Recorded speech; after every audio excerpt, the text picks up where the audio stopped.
mi ko do le we ni se ami bi mi ma fon dagbe ami ko bi osun yo de ade de fo aido sun won di bo te yan sanu kan ton gbe te ni gbe mi de me chele mi bi mi ma do dagbe mi ko do gan de ho e ho ja ma le ye henu pepe le yo kan itan ho mi na so ye lobo so kole mi atun itoro ma jele ko bi fo sun ten kon le yo e zan gete be sin e ho men ho ja ma le bi we do de egbe me chele mi se pe yo yin kan na egbe te ni gbe do ku fo sin kan me don matin libre e ho me ton itan yo e jiwe mi na be sinu mi eti me pondo menjire nugbo eyin se pe osin tenpon khoye khoitan eyin kan na nugbo se bo ye adopo wene jeji file ne me boro doko bo hodo kunde ma fon koton ba menjire ndo ma klon sin alinun ye kho ide buwa bo fie ye drona yi lobo ijinja ibo wlan de leyo e do poropo afe ne kan etenwe lobo matin libre e sodo e khoitan di e homen to hodo sin alinu minat no le romia de wala yi kwe zizeton nu konton na itogudo Côte d'Ivoire sin to me don e ko ro mera ho mo de me chere mi no azan yo e ro nu komiton don din le yo Abidjan to me e wa da fi nu konton e ro mi ade wada yi to gan ya re de benin to ton e na ho afodo matin libre sin bo sodo e kweton ji me de vo e na ho afodo apa de vo ko e den bol afo so ho sin ali no to me fi de me chere mi ne o din te je meton e no ho lo yon lesin apa ho yo benin ville yo ye din apa ho e ogudogudo ton wo na si ho no mon koton lo idi fon kan ya no yen dodo mi ton wa to ben bo yen nu do me gbeji fio mi atun do mejire nu ya de ade kege e si ho ple bo akwezi kan lido bo nu kon si hutinu o to de taji o bene to mi ton yo e jen ko do me chele mi na to no le sen idi e bene to mi ton e sen dodo e don godo teme le yo nu e si hudi o do fine sen dodo le dogbon e ko e do sin agba ho le degbon e nu e si huto do fine teme le yo e si huje wo na yo matin libre e sodo ikweton ji o menchile mi Romia de wada yi mi atundo menjele do ganduru ton da si obe azotin do to tediwe abi atediwe yan ko je ndede ji me ko je wan de ji ade temete mi kuro mi mo le mi ra ho ra zo ra agbon itengwe teme yan do dide we tiyan ko ha de hotel lowo ko je ran ji me menchile mi matin libre we do ho enion mi natuno le matin libre do po mo menjele ne kasi hoblogbon wonu mi do gandi tito benetin be yoro ADL Toas Master Club bon mon koton kutonu eweza gede pe sonu koton ne na si hoblogbon boblobo ena je hungbe lowo je gangbe yo e korota meton liwe desun monopo bollo afo so hodo benetu mi ton fido yon lesin apa yo ne kana blogbon bonu mon koton na je jora ji yo ho pere pode u boro le ledu etun do fine e vetonion ewe nu e biyo e mi de ro benetu mi ton fie le clairon e bi na so din eti me po ndo menjele o ten kon eti mo inte je meton bo e blonu vivu e ro kwa izemele e po chubo da ho meton wa bo me si nu plon meton de leti mboro zu to pon me don ye de egbe lo yan po do to ndo menje mi ku ko ngbe do ton wo hon e amasi hu azo ayo gbegbeje ye ido po ro pa foton ku e mo bo e flek pon ye de do menjele e ndo masi hu blo te je meton to da ho wa hon mi mo je ken mi atun me ko le me menjele yin do amen le clairon ho ja ma ni ko ho ja nde fo ho meton ton le po ye bi wete ho eniyan lo le clairon do po mo menjele nu po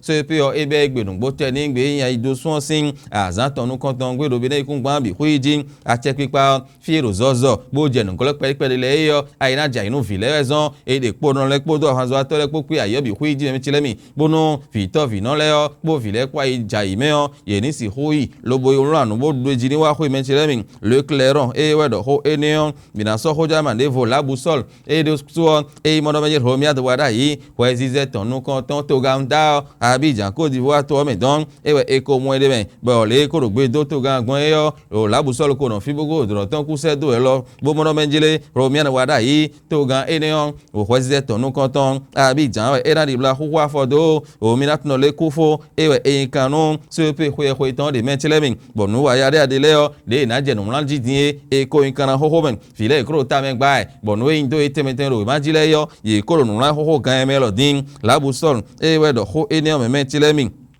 Libération ewe mina sodin etime kpono menjele nungbo mire su mi lenda lo vi wo fi ehwe se pe ehwe leyo ye adokpo weden jeji bodo kundo ma do koton edion bawen nyonu ede meleyo ye di blai adokpo tenwe deji sunu ero meleyo ye adokpo di blai tenwe adade deji mitunu mon koton deji firo po ka nu rande do bene kungba bi huidion afo ene jeji boy na do nu mon koton la deji libération ewe len we kwen ene bi hui do o kwetonjin mi atun intromenjele o fidele timbo ye afotonu ku we momen vivu dele be te yo nenu to ingbe hon ye de wuli ali bobo no menjele mi kunzo si hu no fio ko divasi to mi domina yi lo ba emide sorry e ko tun alo iji me mentile mi bo hode tinyo e na to ha ye o arisi da musun e we so din bo libération do mono jele e ndo zo hungli temiton do kuton beneto miton fio e we era no no lo le challenge e we mi na so din e timi do menjele o we zun kanton yo zeibeme e blo nu kaka no ajian yin lo no le nu ponen le challenge no e we monole sena sinu kontole dion ye jinjan yin me bo be sin homedo parakuo a somi ade blo do kwe emele yo mi mana jinjan yin ne le ka yin gbon ti to mente mi kablo be mayon ha ne mi na foto gbon adio ye de ko jinjan yin do parakumen podo mele pobokoro azomo koton ho le challenge e se bo so do o kwetonjin mi na so l'événement du jour e hometon eton l'événement du jour mo no menjele nu gbo jinjan yin podo gbeta da horo UPR tonpo do gan so ha fotongo podo afotonu kunu pogo meon e ko blo nu mon koton me bo ho yin jide ho kanje ho adog gbigbo ho o Joseph ojogbenu e ko so loboko do nu do poropo itonle l'événement du jour e se ho enion e time po do menjele fi no yin maison de misère bo yin hoja zo atole sin azo aten yari ade e ko levo blo do bi huitin bo yin kana bo chabiton e ko jemesi le gblangun bo azo na dini do le metile mi do mi na to do menjele minaso la tribune de la capitale etime pondo menjele nugboe eraso ati video do ati tuntun e hometon azan egbeton eno blode ko imo pon eka no mon koton blo edin e lebi opo ndo menjele ati mi kungo je fide na ome mi ale do e boro siso do gbo bedeji ndopo esi hublo lowo eyan do to meton fie yo e jen kone so pio e kana e home nugbo be ko be do ai kungban bi huiji ro bene fi me menjele mi bo fi do koton le yo ye do kunde ba ene ba dodo le parakuwa ewe minaso etime pondo menjele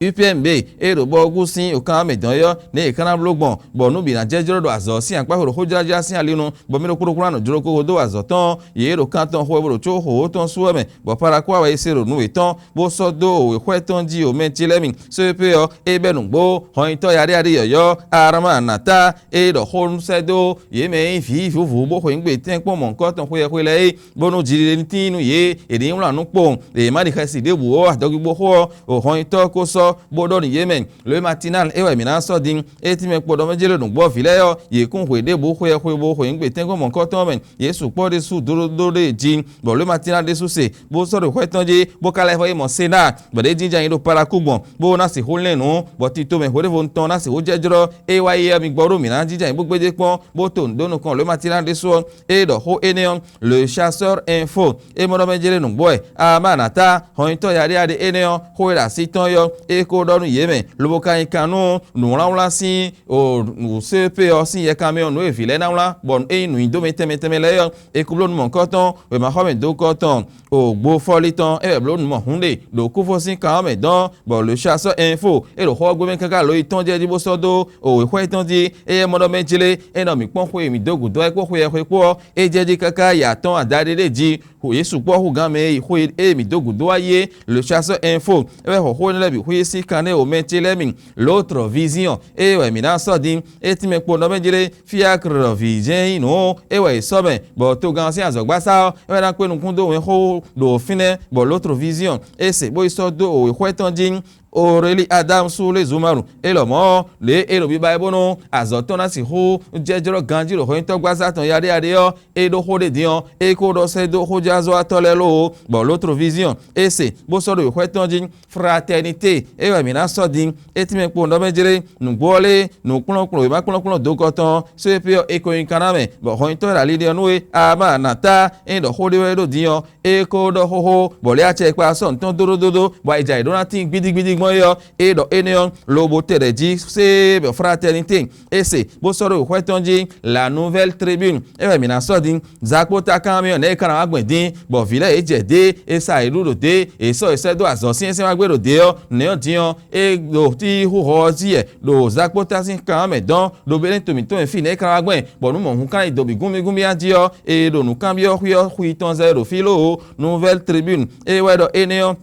etime kpondo menjere nugbo se pe sin e cameo file isupo de su hwe lobodo kunde mamon kotomba e do sena de suo ye de obesin homeo nu azana video da jije lu paraku bona si hulen do nu kon lo matin libre edi o mina level lekoa etime kpondo menjere to ganyoyo romia de wara ibire toton abidjan e wada yin hwezize ton nu kon ton lo se pe o e be nugbo hwe matin libre e de su se kwinle bo so do e hwetonji bo filo kpodokpo afene kare tenwe ewe na jinja inde lobo una no bonu eindo etemetemele na igberando we maji bo matin libre ese bo so do e kwetonji bola fo so wo si ali nte je meton do lesin apa hoyo apa guruguru ton e na holo ton tayo yedin apa ni on holo mu bo matin libre de susi bo so do e kwetonji romia wada yi nu ran de we dian e ko ido tewme boko je ran di omi ko nu kunu mo je me lo matin libre de so e do ho enion e po ho devo ho jamale yo yi hen lo kamezo mi kono wa mi na do tero fene nu e hoja male henu pepele yo e do te jen mi ko dene e na chen no kporo mi tan aklon gbero to ma wa ahun e sosia